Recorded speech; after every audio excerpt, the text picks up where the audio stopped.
Silence! I kill you! This is Abdul Mahamut, the live terrorist. Not like stupid stupid Ahmed, the dead terrorist. I told him not to drop out of explosive at IED class, but he's as stubborn as a goat going to a stag party. Anyway, folks, tongue in cheek, I'm just an equal opportunity bigot, and I like to make fun of everyone. The reason for that intro is it's a public holiday in here in Trinidad and Tobago. It's Eid al-Fitr, Friday 15th of June. Eid is celebrated by the Muslim community all over the world. It marks the end of Ramadan, which was a month of fasting.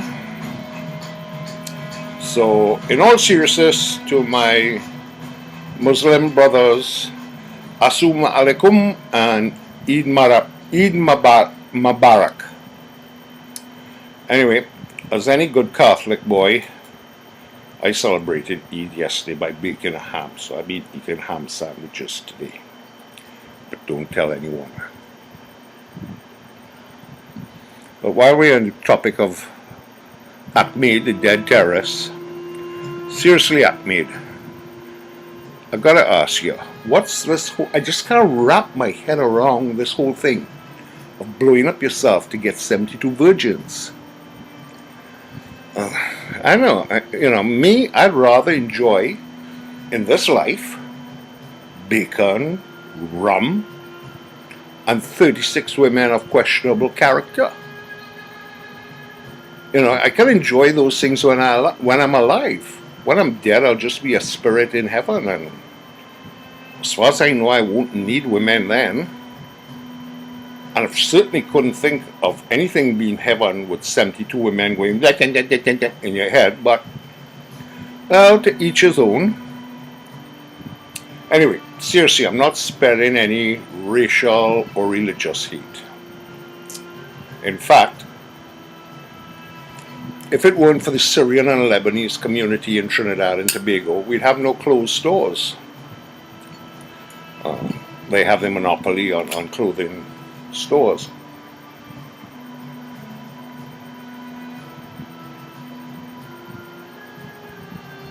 We'd also have no roadside gyro stands, which I happen to absolutely love gyros. In fact, growing up, my best friend was from the Syrian and Lebanese community. I'd say between the ages of about 7 to 19. We did everything together. Once I wasn't in school, I was either by his house or his grandfather's house, which is on a small island called Monas. Monas is Spanish for monkey. And when I mean small island, there were no roads, electricity, no fresh water. We lived off rainwater. The other islands close by are Huevos, which means eggs. Gaspri, I'm not sure of the name. Chakashikari. Oh, Gaspri, going back to Gaspri. Gaspri was a whaling station at one time. And then Chakashikari, which was a leper colony.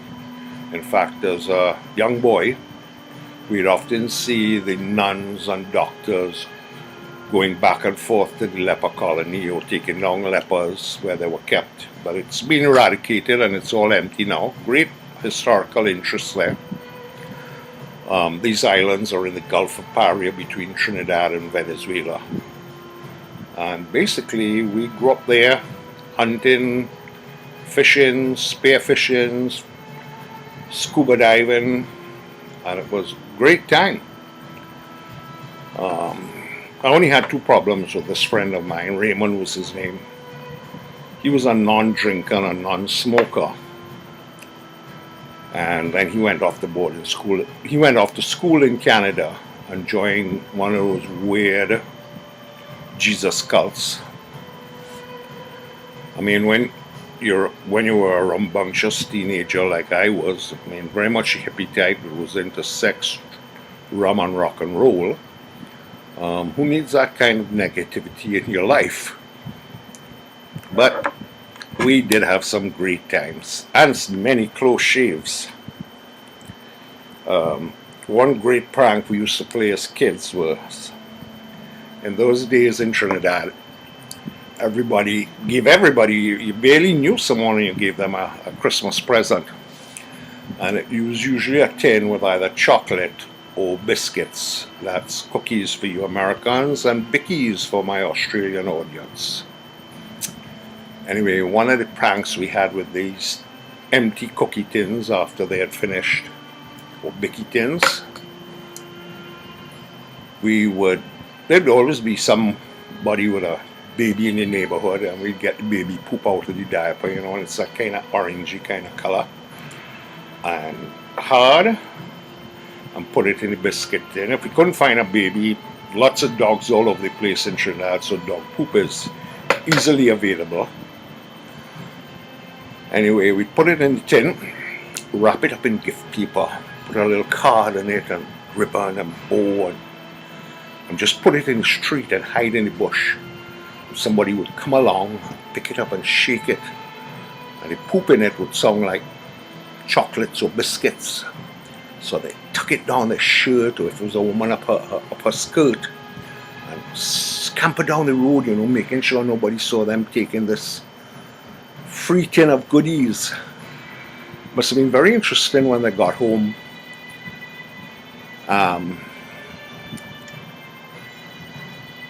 And opened it up and got baby poop or doggy poop. One of those times you wish you could be at a fly in the wall to see the expression on someone's face, huh?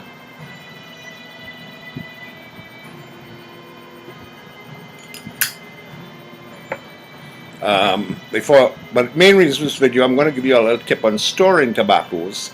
Simple and effective and economical. But before I go into my little tip, I'm smoking Lancer Slices in a Neerup. Very partial to these Neerups. Great smokes at a great price. He's gone a little bit weird with his designs of late, but every now and then he does something a little more traditional.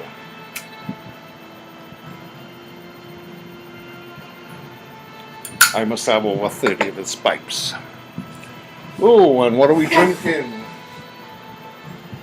We are drinking tonic water with Angostura bitters. Bit of a tart taste, but I've been known to enjoy a tart now and then. That was for any British viewers that might have. A tart is a woman of questionable morals. In the old days, the English in the colonies, Africa, India, Caribbean, would drink gin and tonic, or as they know it, G&T. Something in the tonic water, it has quinine or quinine, and that was to stop getting bitten by the mosquitoes so they wouldn't get malaria. Personally, I think the mosquitoes just got the gin and got drunk and happy and didn't worry to bite them anymore. Yep, so I said it's a bit tart, and a tart is like what we call in Trinidad a jammet or a jagabat, or the loose woman. As for the Angostura bitters, well, it's interesting. I've noticed quite a few people in the YTPC seem to enjoy history trivia, which I love history trivia. So I'm going to give you some history on Angostura bitters, which I'm sure everybody knows.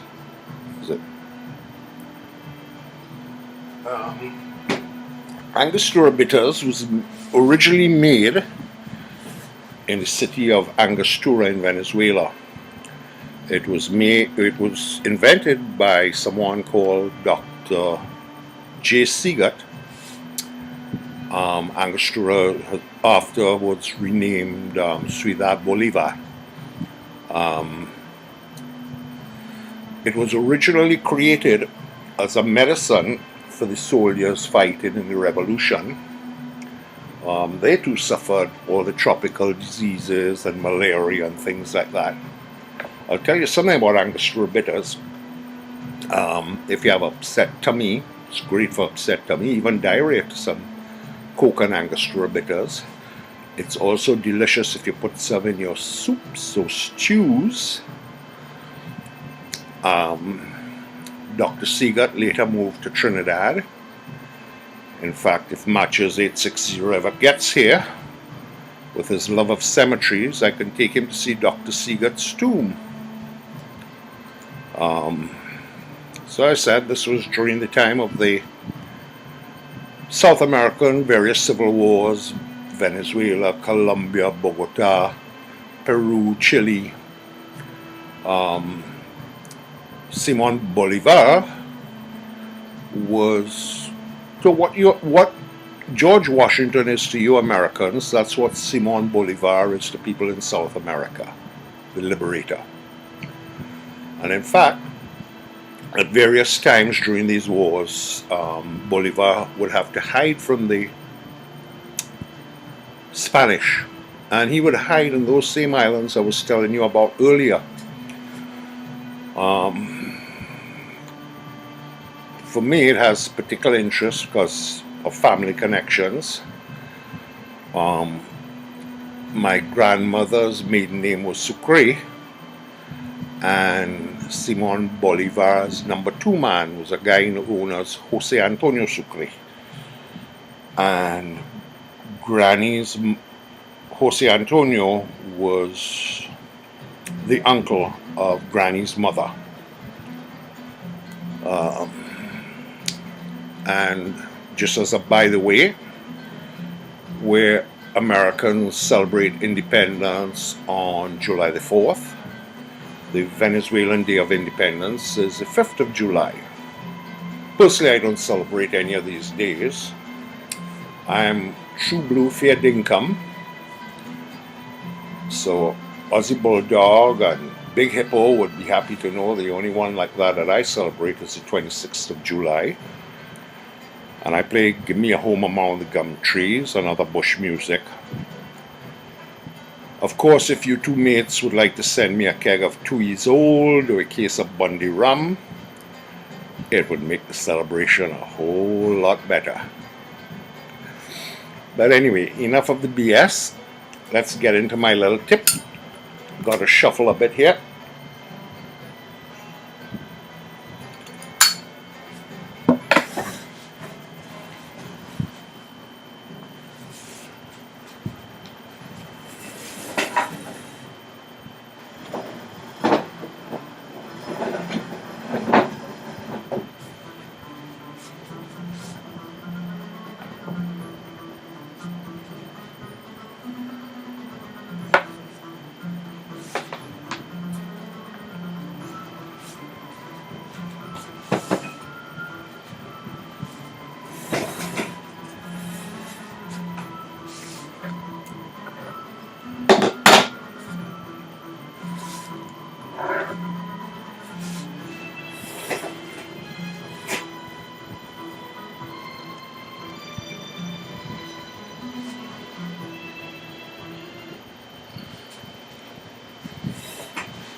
Okay, now for my little tip, I'm opening each a heart or pipe of Padre. This I bought this in March 2012, so what we're now, June 2018, so it's over 6 years old. Never been opened. So,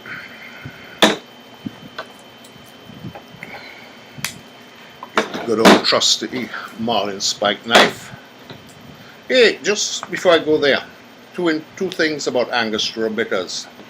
It's one of the best kept secrets in the world, like Coca-Cola. And I knew 2 people who had the secret to the recipe, as they were the main chemist that made it. One was an old family friend by the name of David Boone. He was a chemist. And the other one was, he was my father's age and a friend of my father's earlier, but later on I became friendly with him because I used to crew on his boat Sea White when we would go up to Grenada, Antigua, etc. for racing. So this is my tip for keeping tobacco fresh. Now, it's very, very humid here. I'm just like 12 degrees above the equator. And the topography of Trinidad is not like Barbados, Antigua, Bermuda, Tortuga, British Virgin, British or US Virgin Islands that are basically coral atolls. The topography here is, we're only 7 miles off the coast of Venezuela, and it's so humid. I've already reading a book at night, you put it down, and the following morning it has mold growing on it. So sometimes I open a tin of tobacco and I want to keep it. And believe me, I've done this and it's kept an open tin of tobacco fresh. Now, if not, it's beginning to, you can see it here. It's actually beginning to rust on the rim. And I've opened brand new tins of tobacco, or reopened tins that I've had for some time. And the whole bottom here is rusty and the paper is stuck to it, which obviously isn't great news. And this simple but effective trick, and I've put tobacco after opening a tin away for 5-6 years, and it's as right as rain when you come back to it. It has the added benefit, if you take it out in your pocket or man bag or whatever, it doesn't, tobacco doesn't get scattered all over the place. And it's a simple, the only problem is I hate this blasted thing. I think you need a university education to know how to use it. This is good old, what's known as cling or glad wrap. And I just make a liner for the tin.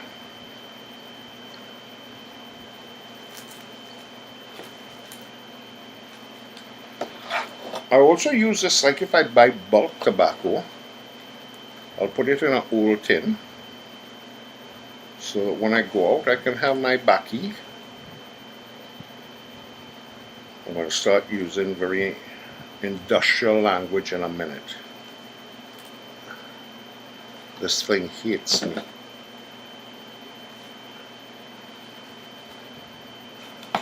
Alright, it works in square tins. Round tins are better because they keep the seal better than a square tin, but the little square tins are great because they are smaller, so easier to fit in the pocket.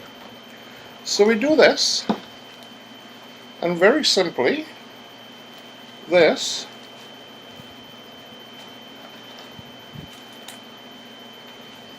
I mean, it's a bit of a bother, but it's worthwhile keeping your baccy.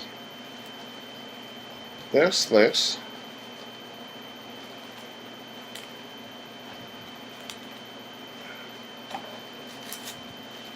over and over, and that's it. And as I said, the beauty is if you go out and you're out and about and the baccy shakes up, it doesn't land up all at the bottom of the tin. Also, if you rehydrate the tobacco by spraying a bit of water in it, it's not going to cause the tin to rust, which it tends to do very quickly when the water goes through that paper and gets in contact with the tin. So that's my little trick. And there's one other part to it. If you ever open a tin of baccy, tobacco, and you try it and you want to put it back to sell it to wait for a while, you simply get one of these glue guns, and you bead all around here, pack it down inside nice and tight. It doesn't have to be pretty. The main thing is you want to get an airtight seal, and you put it back in your cellar and come back to it in whatever time. So that's it.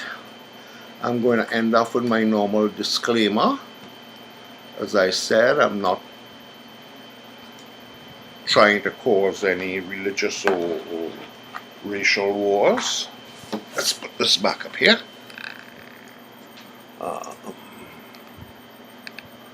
In fact, my favorite musician of all time, singer-songwriter, is Cat Stevens. I have all his CDs.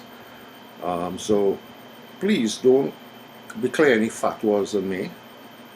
And I want to show everyone that no camels, goats, terrorists, cloth or gyro vendors were hurt in making this video. The only one that was hurt was the little piggy that donated his life to be my ham sandwiches for lunch tomorrow until early into next week.